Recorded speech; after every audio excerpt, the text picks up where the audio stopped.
not take pictures or record. Anyone violates these requirements, your phone can be taken from you, and as I said, likewise, you can be held in contempt. So I don't anticipate anybody will act contrary to my instruction, and I hope you won't. And I thank you in advance for your consideration in that regard. So, Madam Clerk, go ahead. 1888 CR 0598, Commonwealth versus Kevin S. Fowler. This is an arraignment, Your Honor. Thank you. All right. No record. Thank you. Okay, Mr. Fowler, this complaint charges that in the town of Nantucket on July 8th, 2016, did commit indecent assault and battery on person 14 or over.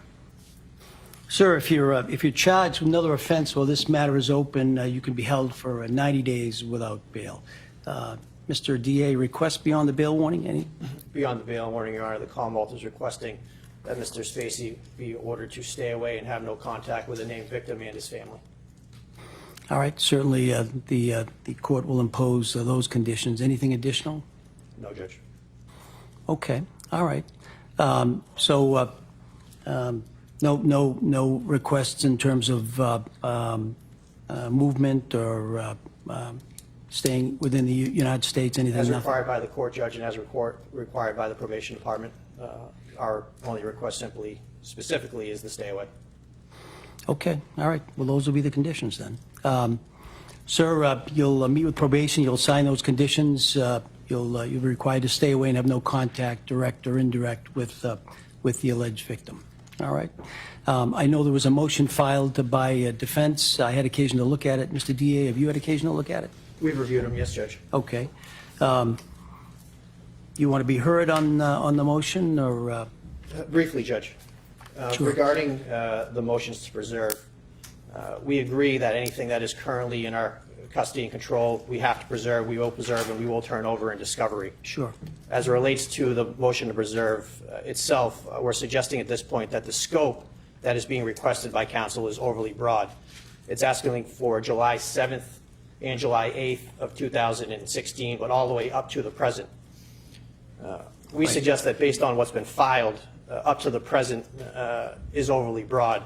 The affidavits in the motion suggest that Mr. Little and his girlfriend or another individual were texting contemporaneously on the 7th into the 8th. And then it says by providing this other information, we'll likely see that something happened or that he talked about it further.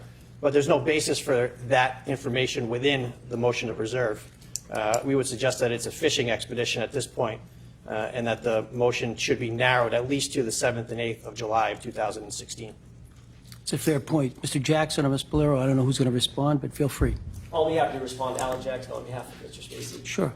Your Honor, I don't believe at this point that we need to talk about the scope. That's something in terms of a subpoena.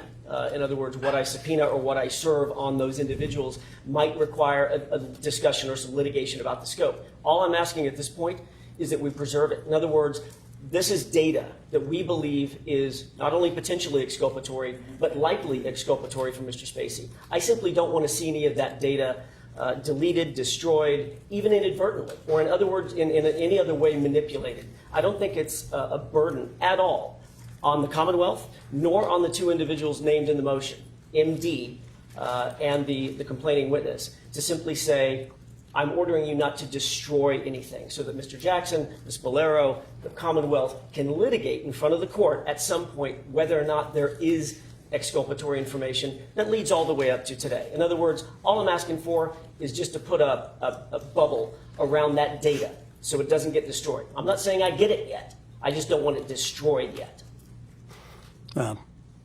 Further response? We can only control, Judge, at this point what's in the care, custody, and control of the I understand. Commonwealth. Right.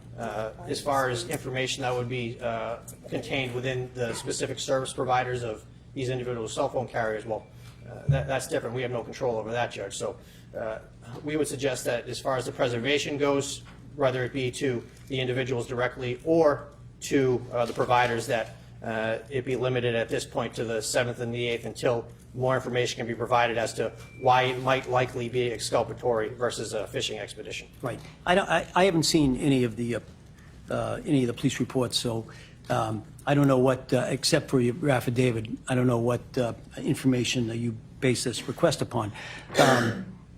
I do think that the 7th and 8th, certainly it would be appropriate to time span to preserve the evidence, but I understand that even if the motion is allowed, it can be modified down the road and can be tightened up. And so I'm inclined to allow the motion. I don't know that I'm going to do it all the way up until, from the 7th and 8th up. I mean, I may give you maybe 6 months worth of preservation, but I don't know that I'm going to require that everything be preserved. Go ahead. But certainly at this point, that would be satisfactory. 6 months worth of preservation, I think, is better than nothing, and I'm certainly willing to accommodate the Commonwealth and the court's guidance All right. on that. So from was it July 7th? July 7 and 8 of 2016. Okay. And 6 months thereafter. All right, and 6 months thereafter, the motion will be allowed. At least there'll be a requirement that the cell phones and I think the cloud-based data. and then some passwords, et cetera, that all be preserved.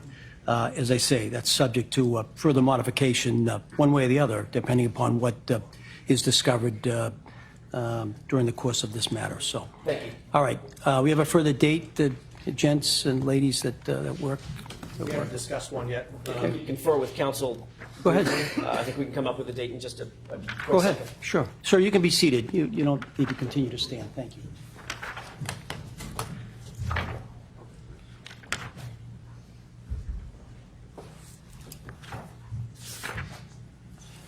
Thanks. Actually, you got it. Thanks, boss.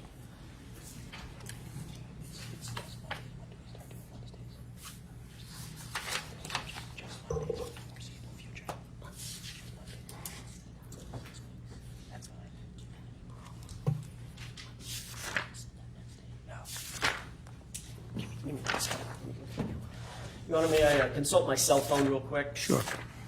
It's got my calendar on it. I apologize.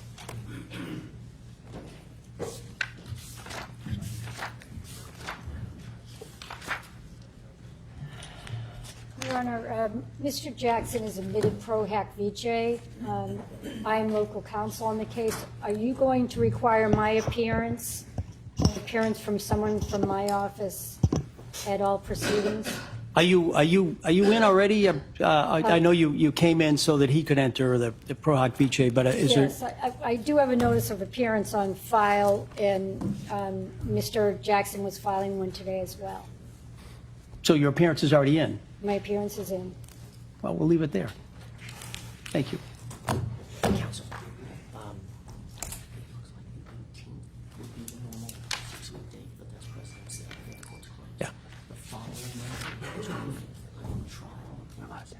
Yeah. Can we do it the 4th of March? That's fine. That's okay. Yes. Your Honor, if it pleases the court, counsel and I have discussed informally a date of the 4th of March, which is a Monday. I understand that's most convenient for the court.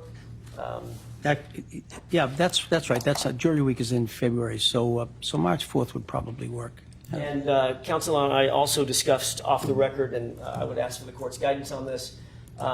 He has no objection, the Commonwealth has no objections, Mr. Spacey not making that appearance. I can make that appearance on his behalf, along with Ms. Valero, if need be, without him having to be there on that date. No, and that's fine. His appearance can be waived. However, he should be, the rule requires that he be available, so he should at least be on the other end of the phone if there's some reason that he needs to be contacted. Absolutely. But his appearance can be waived. Okay. Sure.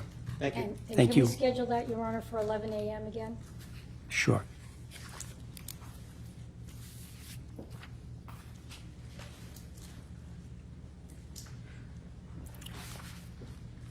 You all set? Anything additional, folks? I don't think so, Your Honor. No? All right. Thank you all for your help. I'm going to step off, and then the camera people can break down their equipment, and those connected with the case can depart. Thank you very much. Okay, this case has been continued to March 4th, 2019 for pretrial hearing at 11 a.m. The defendant's appearance has been waived. Sir, you should report to the probation department before you leave the building in order to sign the conditions of stay away and no contact with the victim and the victim's family. Thank you. Court stands in recess. Just step aside, please.